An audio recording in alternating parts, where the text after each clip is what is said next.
jamais travaillé ni le bois ni la pierre. Ce sont des techniques qui sont complètement différentes. Alors, moi, je suis arrivée à trouver un peu la façon pour moi de dire avec ce que j'ai, c'est-à-dire des matériaux très fluides, très faciles à détruire, très faciles à recommencer. Peut-être si j'avais appris à travailler le bois quand j'avais 18 ans, j'aurais peut-être fait une sculpture complètement différente, c'est possible, j'en sais rien. Il y a une part d'accident dans tout ça.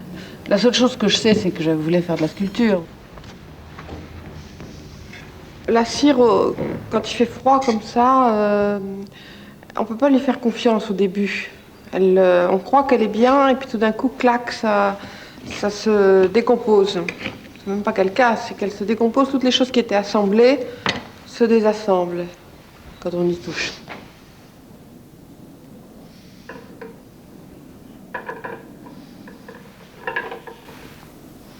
Mes sculptures maintenant sont organisées autour d'un certain nombre de thèmes, mais c'est plus organisé qu'avant. C'est-à-dire il y a eu les musiciens, il y a eu les couples, que j'ai toujours pas quittés, que je recommence. Il y a eu les personnages qui courent, soit seuls, soit en groupe.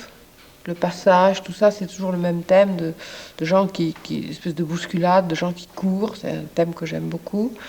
Et puis maintenant, des personnages qui portent. Ça, c'est le dernier thème que j'ai en tant que thème, disons. Parce qu'entre-temps, je fais aussi des sculptures d'animaux. Les oiseaux, surtout, ça revient. J'aime ça. J'aime le mouvement d'un oiseau.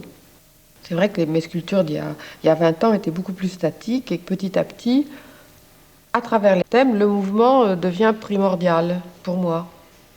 Mais c'est l'idée du mouvement, c'est évidemment pas le mouvement, puisque les sculptures sont immobiles. C'est la contradiction entre une sculpture qui donne une idée de mouvement et le mouvement lui-même, qui est quelque chose qui n'existe pas, qui existe dans le temps, que la sculpture n'est pas dans le temps.